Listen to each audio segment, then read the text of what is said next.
warm welcome to Fire Service in Focus here on the Fire Service TV. My name is ADO1 Alex Kengnati, sitting in for our regular host, DO3 Desmonaka, who is an equally important assignment. Today, we have a bouquet of topics to discuss, which promises to be exciting, which promises to answer a lot of the nagging questions that the public has for the Ghana National Fire Service. Among the topics to discuss today is the factors that affect our response time. I know with the public has always been bashing us.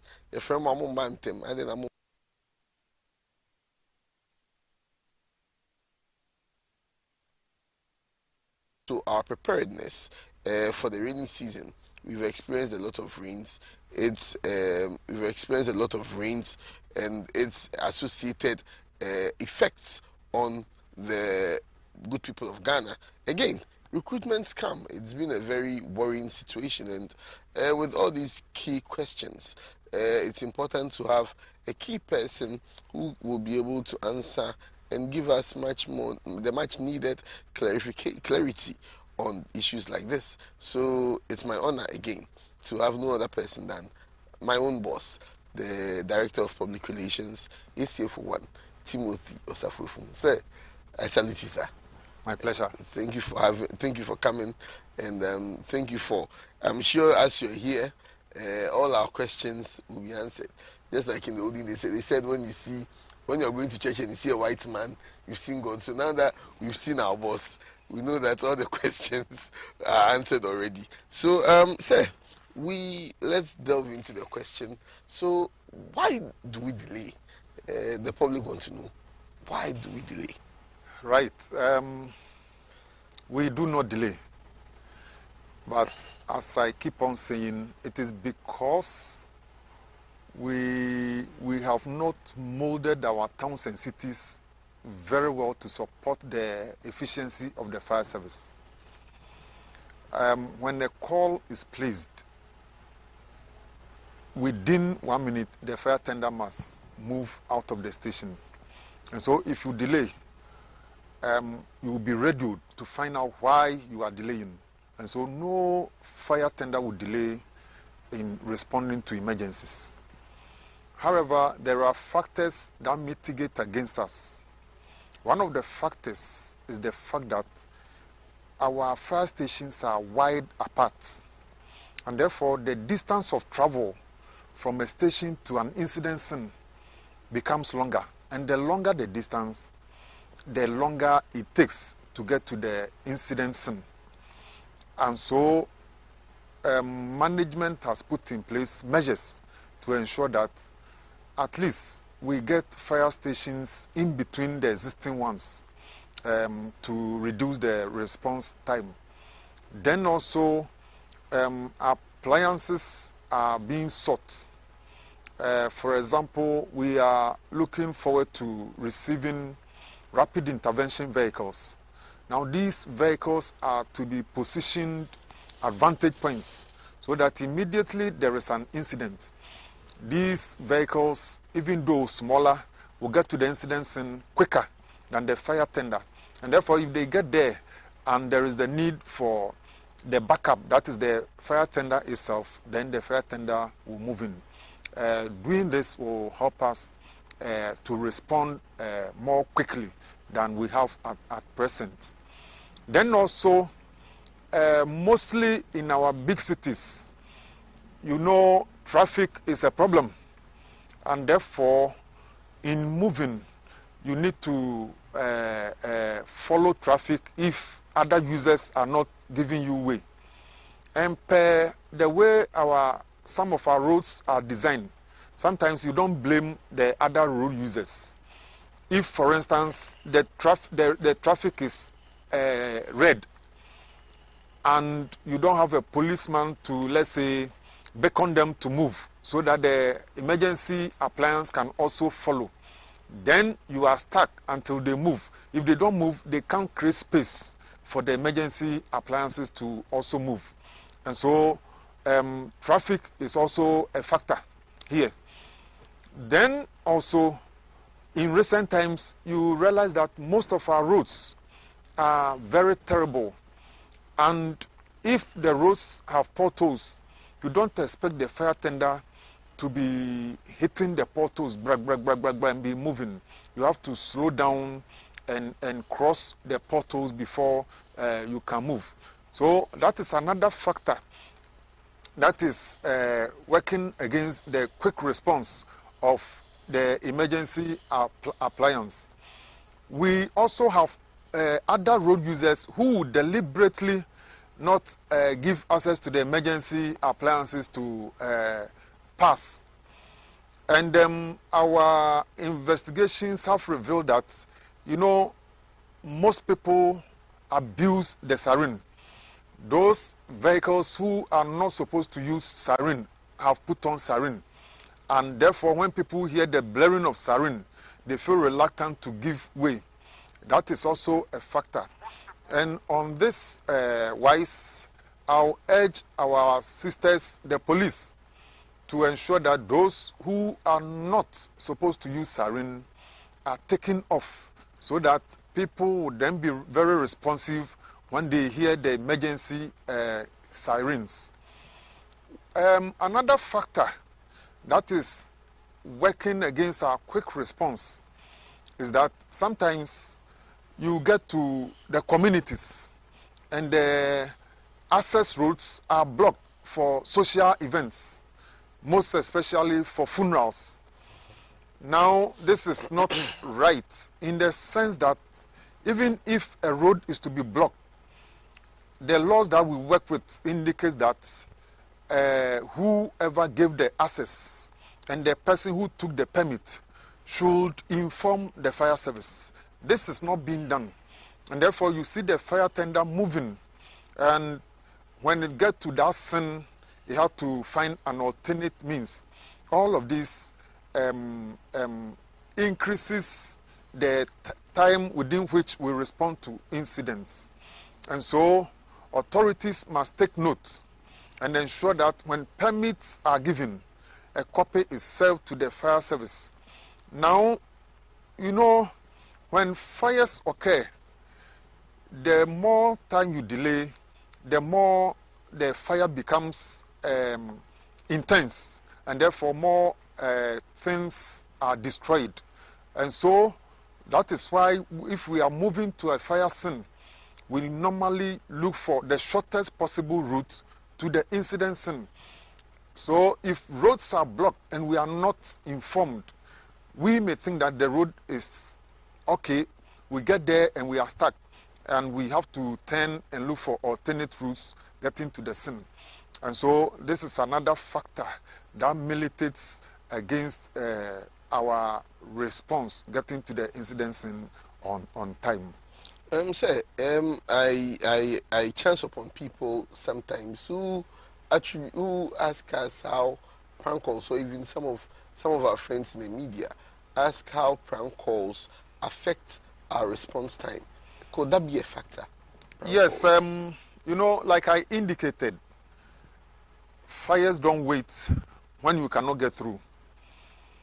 And so those who misuse or abuse the emergency lines, the system is such that whoever comes first is received and responded to. So if you are last, it doesn't matter whether you have the emergency or not. Whoever is pranking, because he called first, he will be taking or picking his call until we finish with him and he hangs the phone. No other person can be received. And fortunately, in recent times, we have a lot of handsets. And so, for instance, we can receive about 20 calls at a go, or we can respond to 20 calls at a go. And so, it is very good than previously. However, still, we find people who says they have called and called and called, and we are not responding. You see, when you call, you hear it sounding, but you wouldn't know that we are on the line with another person who does not need our services. And so you who needs our services, once you call and automatically stop bailing, you may think that you have called and we are not picking. It is not that we are not picking. It is because your friend, your brother, your sister is on the line abusing the system. And so I will urge all Ghanaians that, look, the emergency numbers are for emergency purposes. And therefore, if you don't have any emergency, then you do not need to call the emergency line so that you keep the emergency lines busy. This will pave way for those who have the emergency. When they call, we can easily pick them and know what is happening so that we can go to their aid. And so, yes, if you ask me, prank calls also is a problem. Now, there is another factor.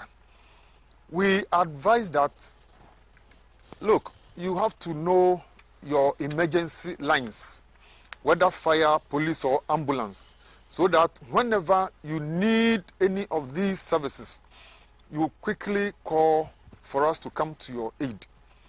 People call, when the emergency comes, people will call the wrong number. And when they call, they will indicate that they have called the fire service and the fire service is not responding. You know, our emergency line is 191. Some people may dial 119. Some too will dial 911. And in all this, they will tend to put the blame on us. Some even don't know the numbers at all. And so it is important that now that you don't have any emergency, you get to know all of these numbers so that at the appropriate time, when there is an emergency, you'll be able to get in quickly and call the fire service to come to your aid, so that it wouldn't be like we are wasting time. So, yes, prank calls, delay, and those who also don't know the number to call also cause another delay. So I know our response time is, or our duty is a collaborative effort between the Ghana National Fire Service and other key stakeholders. The reason I'm saying this is that I know the stakeholders like the road safety or the Ministry of Roads have to ensure smooth roads. As you had mentioned earlier, I know our crew at Tema Industrial Area, for instance, have been having a tough time. How is the collaboration going between ourselves and other stakeholders to ensure that in the future such hindrances that affect our response time is resolved to better respond quickly? So we have a very good working relationships with our major stakeholders. When you talk about roads, those are major issues that government will have to come in. Because as for the Ministry of Roads or the highways or the urban roads, they may submit their projects. But if the funds are not coming, there is very little they can do. But there are others that can easily be done.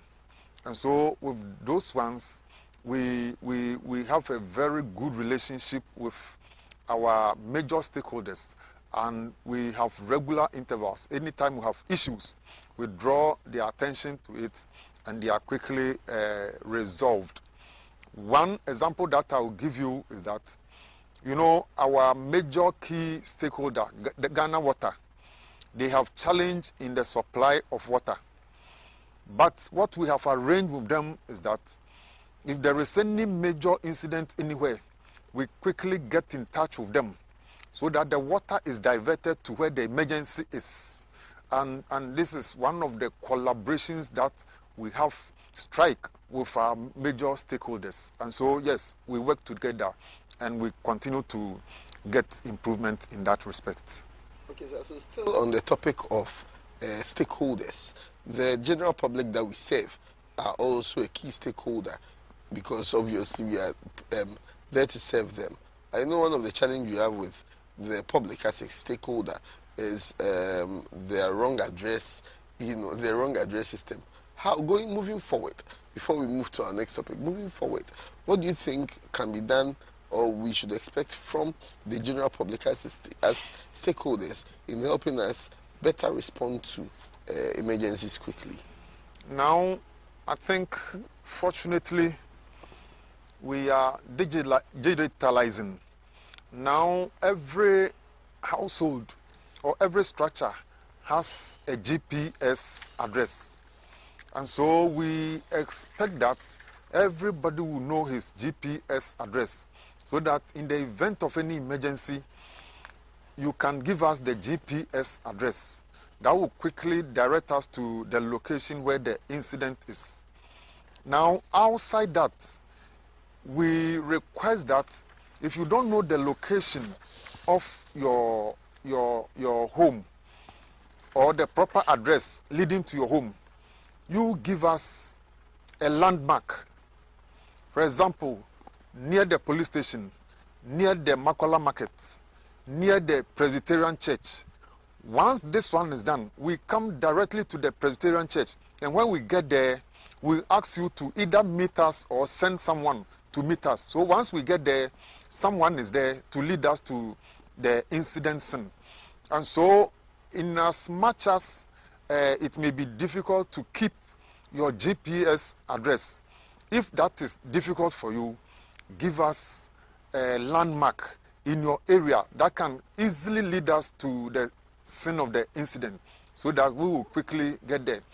Now, as we are discussing why sometimes we delay, it is because sometimes the addresses given by those who are in difficulty may be wrong, and it will lead us to different places.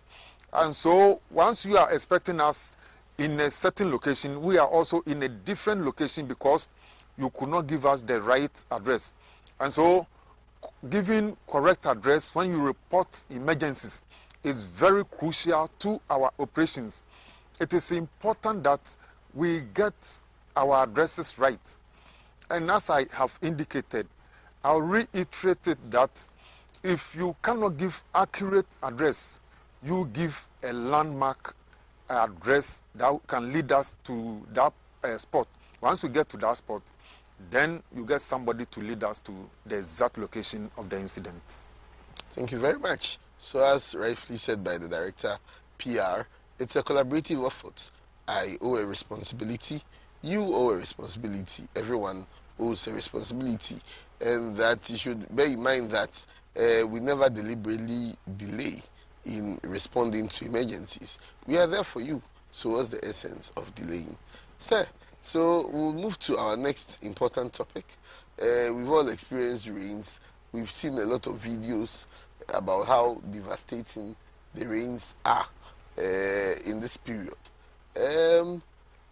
What do you think as a service? Let's take it step by step. As a service, what role do we play when it comes to rains and floods in general? Right. The fire service, when we talk about emergencies, is the first responder.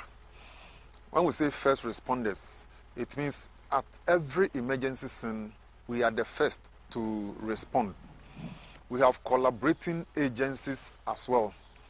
But the first institution to call during emergency is the Ghana National Fire Service.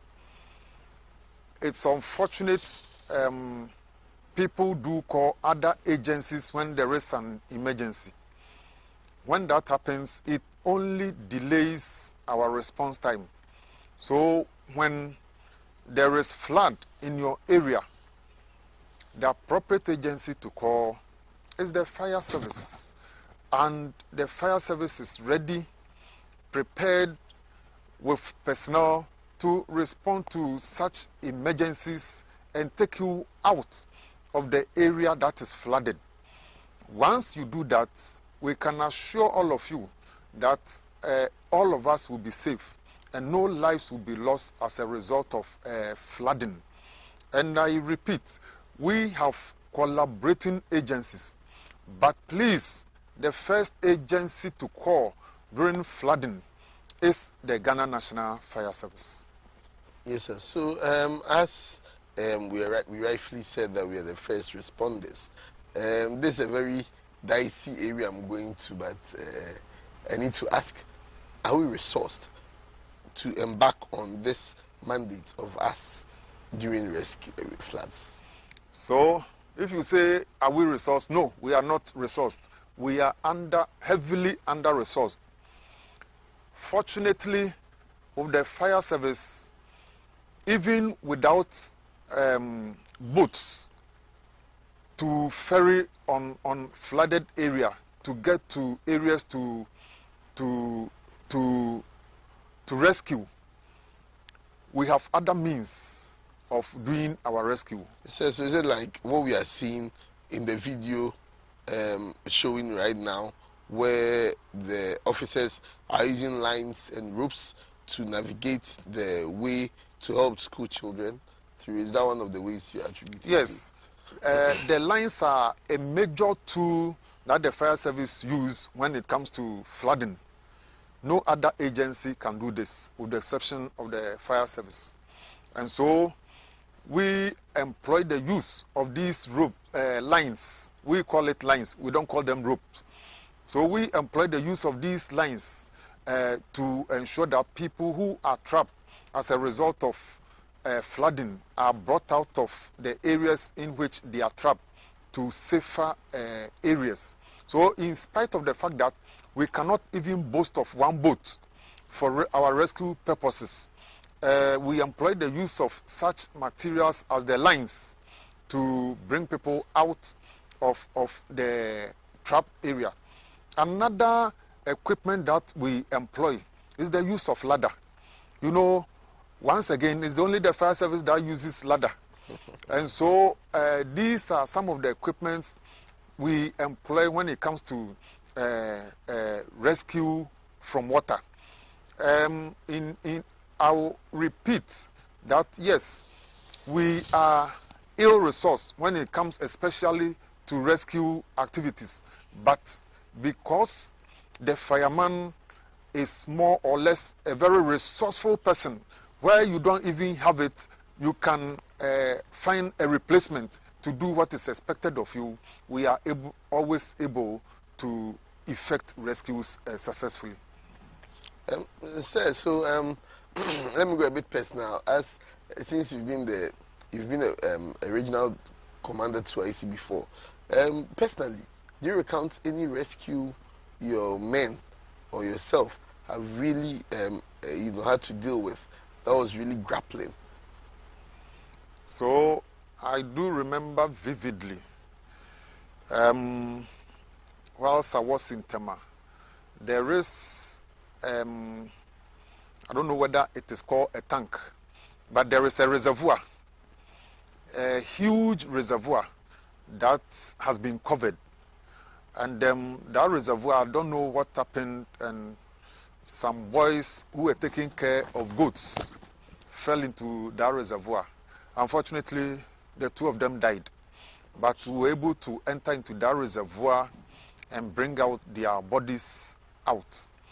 Like I said, even those days, we didn't have what is called life jackets.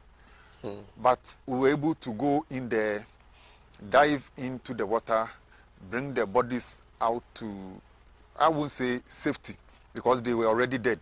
So we were able to bring them out. And that is the resourcefulness that I'm talking about here. We only had our lines. So we went with our line, tied it to the waist of the divers. They dive into the reservoir, went down to the bottom of the reservoir and brought these boys out. There are others that, those ones, they are not too serious, so I don't want to recount here. There are several of them. So that brings me back, that brings me also to our training procedures or our training. Do you think, looking at the fact, I know Flats has been with us for quite a while now, and moving forward, I don't know if the situation is getting worse or it's getting better, but with our training, do you think there can be more collaboration between fire service and other bodies that are involved, other institutions that are involved in training in water, so that most of our officers can, since we are not getting the equipment, then the human resource, that's moving forward our training, how can we incorporate water or flood situations like this in our trainings? So basically, if you go to our training school, we don't have equipment for training in water, and so most of us pass out without going through swimming or diving. That notwithstanding, when you go out there to the field, training exercises are organized. I can talk about when I was in the region. We collaborated with Maritime Authority for the training of our divers. We also collaborated with the Navy for the training of our divers as well. And so, as a commander, you look at your needs. You do what is called needs assessment.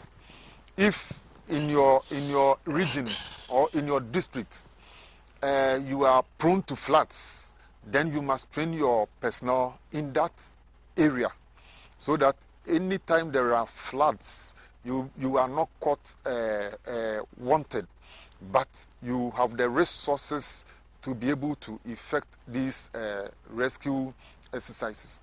And so I can assure you that, in spite of the fact that we do not concentrate too much on water rescue when it comes to our basic training, when you go down to the field, these things are done. Where we don't have the expertise, we get in touch with other agencies who have that expertise for the training of our personnel. And so, yes, you are right. The training may not be sufficient at the time of recruits, but when you get to the field, you get additional training that makes you perfect to perform your job. Yes, sir. And look, having you here is like having, the rare opportunity to have a very insightful, that like getting to my question would really be helpful, because one, having had a lot of experience in Tema and then in Accra, per your research or your observation, what do you think are which areas are prone to floods a lot in Tema? Let's start from Tema and then let's end in Accra. So when we talk about Tema region, you talk about Newtown, you talk about Ashaman, you talk about other areas, what do we call it? The name is not coming. But there are specific areas that have been mapped. Nungwa, getting to the barrier, which is also part of the Tema region, is also prone to these incidents.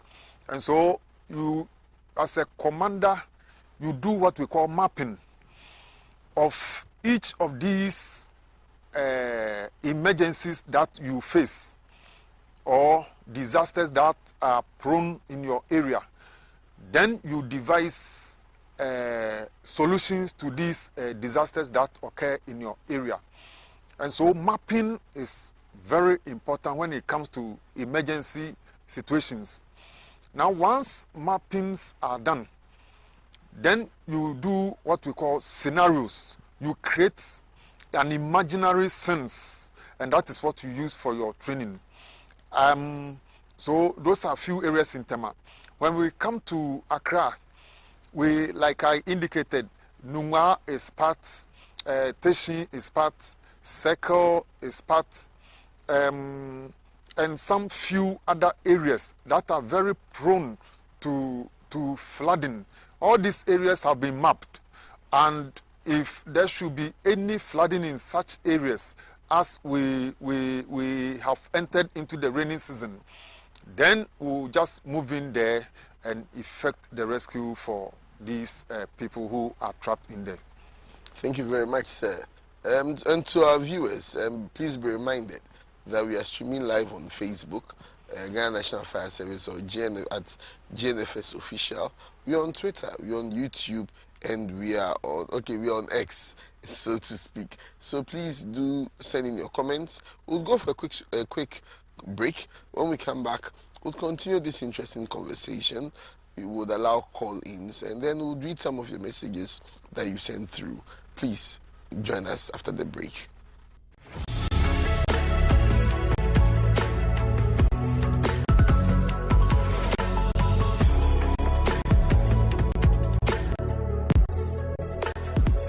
I came across power safety technology.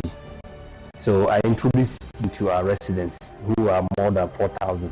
And over the period, they have testified how power safety technology have saved them when they need a rest.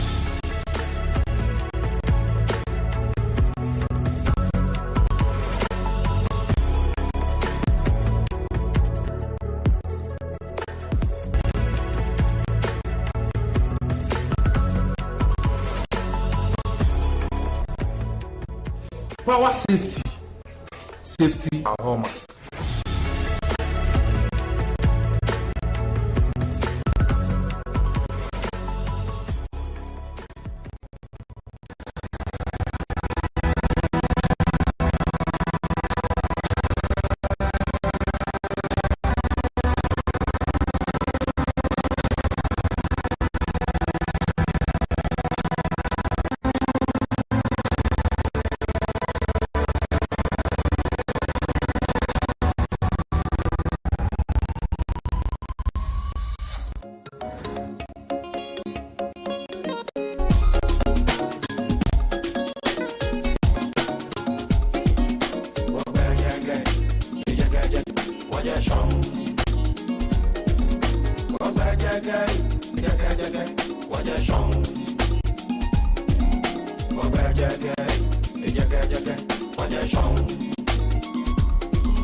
Welcome back to the program, Fire Service in Focus. I'm here with my boss, the Director of Public Relations, ACF 1, Timothy Osafwefu. We've discussed quite some interesting topics for the benefit of those who missed out. We discussed flooding situation here in Accra or in Ghana, and then also we thoroughly discussed some of the factors that hinder our quick response. Let me again remind you that we are streaming live on Facebook, on X, and then on all our other social media platforms. And please, you can join us as the conversation develops on 0509 608 744. 0509 608 744. And then you can still send in your comments on our Facebook page. We'll do well to read if you have comments or if you have questions regarding or any of these conversations that we've been having. And we are delving into another interesting topic that's really trending on our Facebook page. Whenever we post things about rescue, about interviews, people always ask, when are the forms coming out? When are the forms coming out? So it brings us to the important topic of scam or recruitment scam. Sir, why are people scammed? I don't know. Why are people scammed? So let me start it this way. People are desperate for jobs, and therefore they are looking for short ways of getting employment. Even where you tell them that the fire service is not recruiting, they will tell you that, oh, somebody said I should bring X amount of money, and the person will be able to give me protocol recruitment. That is how they term it, protocol recruitment. And I don't know what is called protocol recruitment. And because of how they react, you go to the especially Facebook and you see accounts that are being created, protocol recruitment into the security services, and people fall victims to such scamming schemes on Facebook. You see, in all the security services, if we are going to recruit, we do what is called advertisement. We place advertisement in the news, daily, national dailies, that is Graphic and Times, so that people will know that we are doing recruitment. Once this advertisement comes, the same copies are placed on our various social media handles and the website as well. So you can easily go to our website if you don't even have Graphic and Times to buy.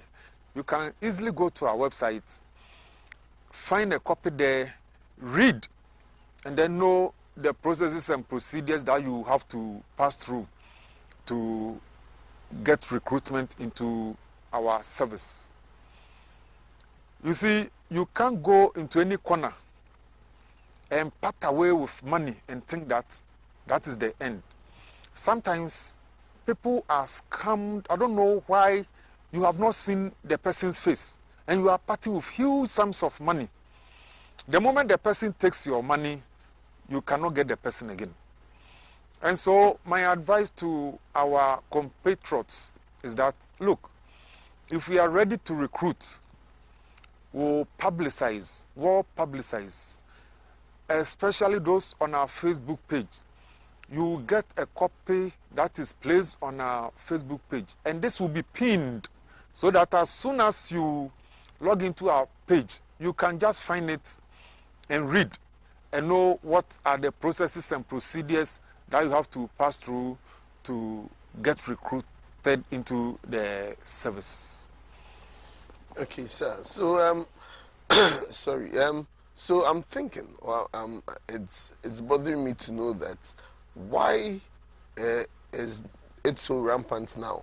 Is it that the process is not transparent, or is it that people have lost trust in the system?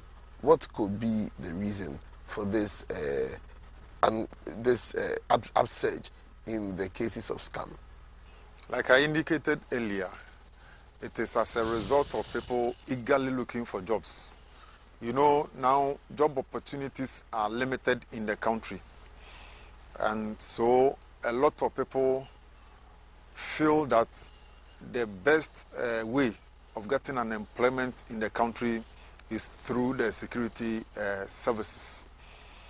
And these security services also do recruit regularly.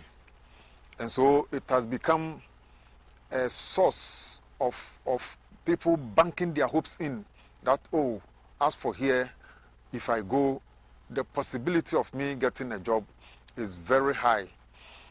And that is why those criminals are also cashing on the situation. They know that people are desperate. And so whatever you do, you get people coming to you that, hey, give me that protocol recruitment. And that is what they use to deceive them. Protocol recruitment. And so you'll be there, somebody will call and say that, oh, but I called you the last time, you said you are not recruiting. But somebody said they are doing protocol recruitment. Fire service, we don't do protocol recruitment. There is nothing in our system called protocol recruitment. And so please disabuse your minds of the fact that somebody wants to take your money and say he's doing protocol recruitment. If you pay monies to anyone, the person will just, I had wanted to use a word that a friend of mine, a Nigerian, is using. The person will eat your money. And so please, don't go and squander the hard-earned money from your parents for somebody to just consume it just one day.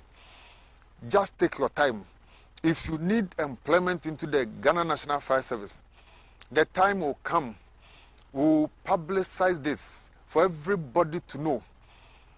And if the processes that we go through, I think I have to go through for people to know, so that you don't go and part money to anybody in the name of protocol recruitment.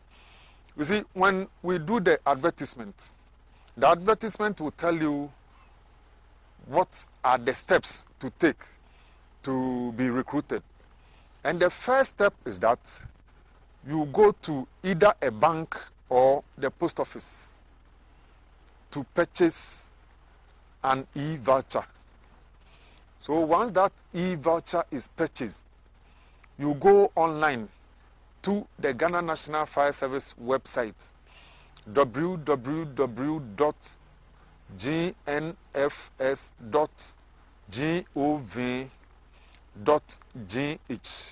So gnfs.gov.gh. Once you get there, you will see a tab indicating, I think it is written forms. So when you tap on the forms tab, it will drop down, and you have two areas. One is for forms that has to do with renewal and purchasing of permits of buildings, etc., etc. And then the other portion is for recruitment. So if you are doing recruitment, you tap on the recruitment tab, and that one will usher you into filling a form online. Once you fill the form online, make sure that you fill each and every of the columns. Once you fill that online form, you download your certificate in addition to your picture. Then it will be attached to the form. Once this is done and you submit, instantly you'll be given feedback as to whether you qualify for the next stage or you don't qualify.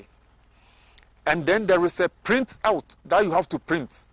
That printout is very important because that is what you use as indication that you qualify to the next stage of the process. Now, in your form, in filling your form, you indicate which of the centers you want to continue with the recruitment exercise. So, for instance, we have 17 regions in the fire service. So every regional capital will do this particular exercise. So you choose which of the regions you want to conduct the exercise. Once that is done, the next phase, you will be informed when to proceed to the next phase. So you report to the regional capital. When I say regional capital, it's the fire service regional capital that I'm talking about, or regional command. That is how we call it. So you report to the regional command on the given date to continue with the second phase of the exercise. Now, once you arrive, you go through what we call height. Your height will be checked. Once you qualify, you go to the next phase where your documentation will be checked. Then you go to what we call body selection as well.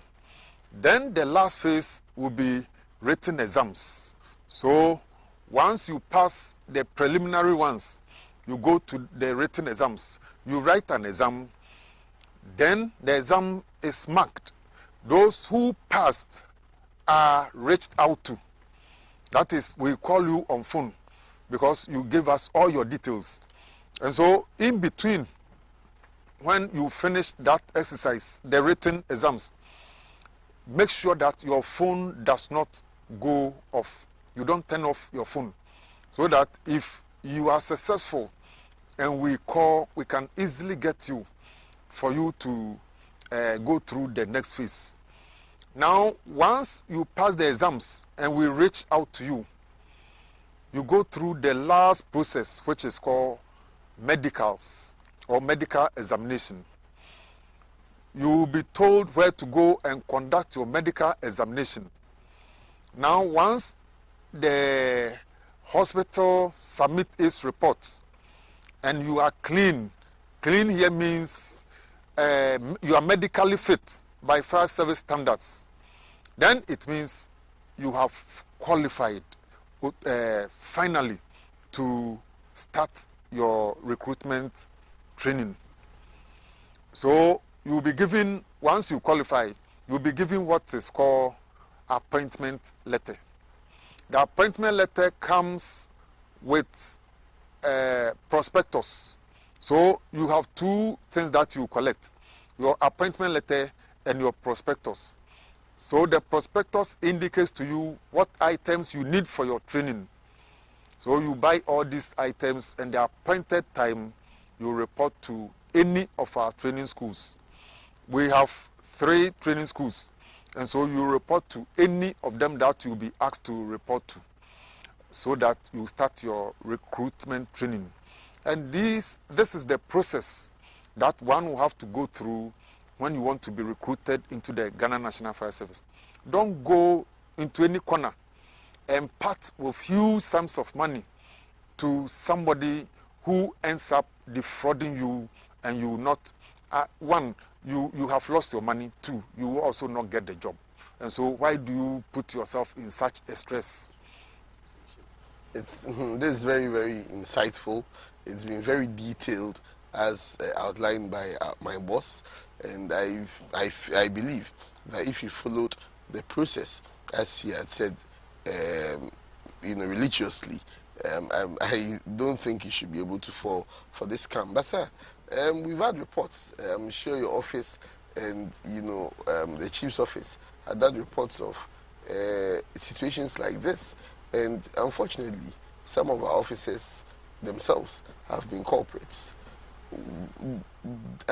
My question is that can fire officers guarantee protocol? And if they can't guarantee protocol, what are we telling the public to look out for? Because we've had such situations, and probably someone feels that because someone is wearing a fire service uniform, they can give their money to them. What do you have to tell the public in respect to that, sir? So, like I indicated earlier on, you have to buy an e-voucher and fill the form online.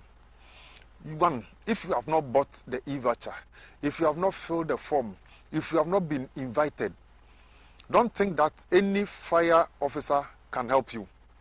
Even when you have bought the form and you qualify, the fire officer that you have gone to see is not in a position to help you. Therefore, don't think that because the person is in uniform, you go and part monies with that person with the hope that the person can see his way through for you. No, it doesn't happen that way. You see, there are processes, step-by-step processes, and these step-by-step processes must be followed. First, your name must be entered into the system. If your name is not in the system, there is no way you can qualify. So please, just follow the processes. And if it is the will of God for you to get it, you get it. I know of a lot of people who didn't know anybody, and they had opportunity and qualified to enter. And so they are now firefighters. And so I am urging you, my compatriots, that don't go and part money to anybody because the person is in uniform. I am repeating that word again. The person will eat your money. You see, it is difficult to come by money nowadays. So don't let anybody to squander your money. It is not right. You see, your parents, they suffered to get the money. And so don't go tell them that, look, somebody said I should bring 10,000. He will be able to help me to secure recruitment into the fire service. The person will just squander your money. He will squander your money. And at the end of it, because they will not be able to get you the recruitment, then you'll be chasing them up and down, trying to retrieve your money. And by that time, they have also finished with the money. And so they will tell you, oh, come tomorrow, come the next, whatever. And they will do you up and down, you yourself will forget. And so please, do not part any money to any fire officer simply because the person is in uniform. He will not be able to help you. Okay, sir. So Personally, and I'm sure yourself, you've seen people coming up with fake appointment letters. Personally, I've seen someone who sent me a copy of a medical report he had done as a result of someone scamming him to go. What should people look out for? Is there something, is there a number, some way they can verify if they've been scammed with some fake appointment letters or, prospectus or anything? Is there a way of verifying? So, if you go to our website, we have our numbers displayed there. On our Facebook, now we have teaming followers. We also have our number there. If you are in doubt, especially the number displayed on the Facebook, that one comes directly to the PR office, and you verify. We'll give you details as to whether what you are going through is genuine or is fake. Don't part the money before you call us. If the person asks you to bring the money, just call to verify if what you are going through is the right channel or not. But like I indicated, you will not pay any money during the process. The only money you will pay is the e-voucher that you buy. Once you finish buying the e-voucher, the other stage that you pay money is when you qualify for the medical examination. That one, fire service will not pay for your medical examination for you. You yourself are going to pay for your medical exams. So at that point, then we will tell you that if you are going to the medical center, go with such an amount of money. When you get there, the medical authorities themselves will take the money, issue you with a receipt, and then conduct the medical examination for you. So, please, these are the things to look out for. The only times you pay for any sort of money is one, when you buy the e-voucher. And if you are fortunate and you qualify to the end, then the end examination, that is the medical examination. And I repeat, the fire service is not going to pay for you in conducting medical examination. You yourself will have to pay for yourself for that medical examination that you are going to conduct. And so these are the only two points that you need to pay something. And so be very careful. Thank you very much. And as I rightfully said earlier, you can join us on Facebook with your comments. I've seen one of our very valued member of our technical team, Princess Swansea, joining us. Thank you very much. She said, ACF1, thank you for your clarification. Everything is really clear to everyone now. Salute. And so we are hoping to get comments like this, or if you have any questions, if you have anything bothering your mind in relation to all the topics we've discussed. We have just about 5 minutes, but we value you. So if your question needs a bit more time, your wish is our command. We'll make sure we'll give you that time. You can again call us on 0509 608 744. 0509 608 744. Sir, so what? Let's say your final words to those who, when they call and ask about the forms, and you tell them the forms are not out, and they tell you someone has told me that they are recruiting. What are your final words to those people, sir? So, my advice to everyone watching is that, one, you look out for the adverts. If we place an advert, then it means the processes are starting. 2, you only make payments at the bank or at the post office to purchase an e-voucher. 3 is that you go online to the Ghana National Fire Service website. Please listen, it's not anywhere. Don't go anywhere and fill any form. It is only on the Ghana National Fire Service website. So if we are starting, you see the portal being open on our website. You go there and fill the form.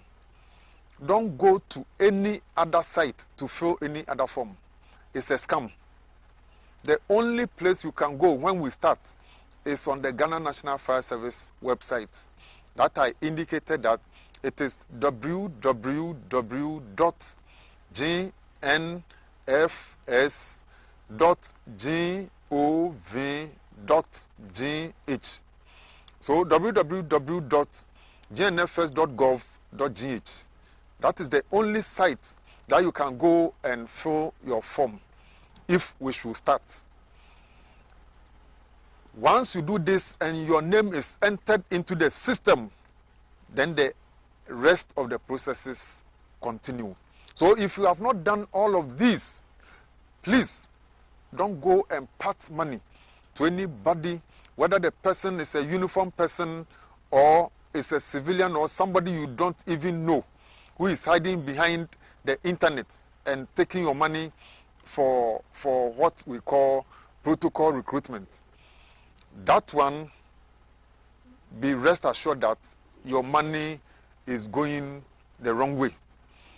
And so, please, in as much as you are desperate looking for a job, go through these processes to ensure that you are spending your money where it will yield results. And the money you are going to spend, the last time we did recruitment was 100 cedis. So go and pay thousands of cedis to anybody in the name of protocol recruitment. You are just wasting your money. So I can assure you that, please, there is nothing like protocol recruitment by the fire service. Don't allow anybody to deceive you, because the person will just squander your money.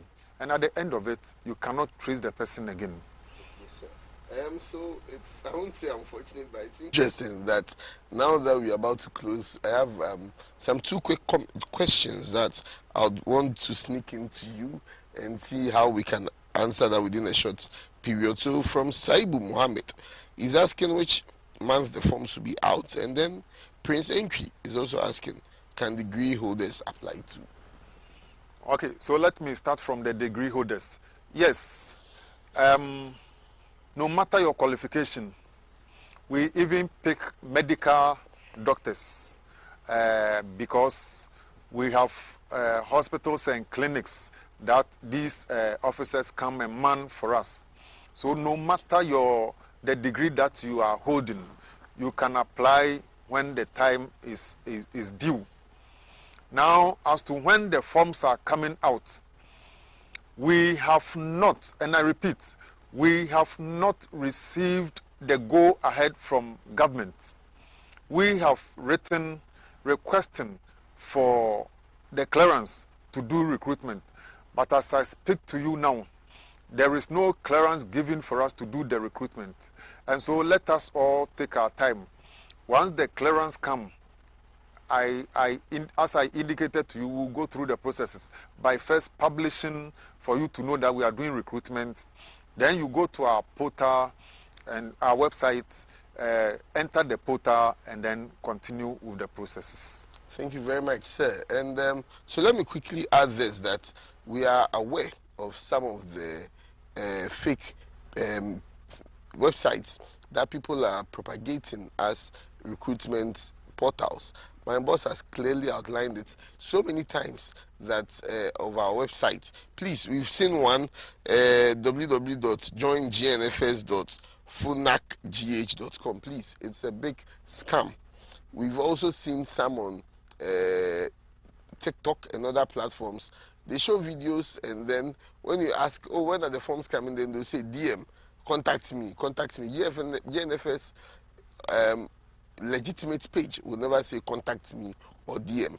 And some of these pages, myself and other members of the PR department, have been very vocal on some of these pages, telling people not to fall for it, but people fall for it either way. And you know, they always feel that the other people are the ones being truthful. Please be reminded that the only website you can trust or be rest assured of the recruitment is the Ghana National Fire Service website and not join gnfs.fonac.gh, please. If you fall for it, we've said it here, if you fall for it, we'll play this video for you one day. Thank you very much for... Let me quickly add that GNFS, we don't do recruitment on Facebook. Neither do we do it on WhatsApp or the other social media platforms. The only place you can get to fill the form is on our website. So please take note. Thank you very much. As the accounts will say, open na in Suasa. Thank you all for joining us. It's been a very interesting conversation, and I don't know if we'll ever have to discuss this issue of recruitments come again, but if we have to, for the benefit of those who are still Judases, I'm sure we'll revisit the topic until we are able to drum down the fact that use legitimate and approved means to join the Ghana National Fire Service. It's a service to the nation, and we as a service will be glad to have you. Thank you very much to ACFO 1 Timothy Osafo Efum for joining us, giving us this insight. And my name has been ADO1 Alex Kengnati, and sitting in for the regular host, DO3 Desmonaka. Have a blessed week and join us again for our other exciting programs. Have a great day.